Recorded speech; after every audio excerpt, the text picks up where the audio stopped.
আর কিছুক্ষণ পরে কিন্তু এই রায়দিঘি বিধানসভার যে এই মাঠে কিন্তু উপস্থিত হবেন কেন্দ্রীয় স্বরাষ্ট্রমন্ত্রী অমিত শাহ, এবং ইতিমধ্যে কিন্তু এই মাঠে যে বিজেপি সমর্থক তারা কিন্তু ভিড় করতে আরম্ভ করেছে। আমি ক্যামেরা পার্সনকে দেখাতে বলবো যে আমার ঠিক পিছনেই যে মঞ্চ করা হয়েছে, এবং সেই মঞ্চে কিন্তু আর কিছুক্ষণের মধ্যেই উপস্থিত হবে কেন্দ্রীয় স্বরাষ্ট্রমন্ত্রী অমিত শাহ, এবং ইতিমধ্যে কিন্তু এখানে জোর নিরাপত্তার মধ্যে দিয়ে কিন্তু যারা ভেতরে ঢুকে তাদেরকে কিন্তু চেক করে ঢোকানো হচ্ছে, এবং আস্তে আস্তে কিন্তু এই মাঠ বিজেপি কর্মীদের যে উচ্ছ্বাস, সেই উচ্ছ্বাস কিন্তু লক্ষ্য করা যাচ্ছে, এবং আস্তে আস্তে কিন্তু এই মাঠ ভরে যাচ্ছে বিজেপি কর্মীদের। আমি একটু কথা বলে নেবো যে এখানে যিনি আছেন, দাদা, এই যে কিছুক্ষণ পর অমিত শাহ আসবে, মূলত এখানে কি কর্মসূচি রয়েছে?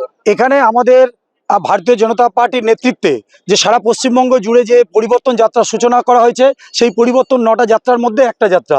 আমি শুধু ওর সঙ্গে একটা কথা যুক্ত করতে চাই, এটা পরিবর্তন যাত্রা নয়, এটা আজকের দিনে দাঁড়িয়ে অমিত শাহজির নেতৃত্বে, যিনি ভারতবর্ষের রাজনৈতিক চাণক্য এবং স্বরাষ্ট্রমন্ত্রী, তার নেতৃত্বে এই রায়দিঘির ভূমিতে দাঁড়িয়ে আজকের পরিবর্তন যাত্রা নয়, আজকে তৃণমূলের বিসর্জন যাত্রা শুরু হবে। এটা আপনারা নিশ্চিন্তে জেনে রাখুন। জয় শ্রীরাম। একদমই। এখানে তুমি শুনতে পেলে যে এখানে ইতিমধ্যে কিন্তু যে সকল বিজেপি সমর্থকরা রয়েছে তারা কিন্তু উচ্ছ্বাস, অর্থাৎ এখান থেকে কিন্তু যে আগামী যে বিধানসভা নির্বাচন, সেই বিধানসভা নির্বাচনে কিন্তু যে কাণ্ডারি কিন্তু এখান থেকেই শুরু হবে, এবং ডঙ্কা কিন্তু বাজিয়ে দিলেন। এবং ইতিমধ্যে আমি একটু কথা বলে নেওয়ার চেষ্টা করবো যে এই যে পরিবর্তন, এই পরিবর্তন কেন চাইছেন আপনারা?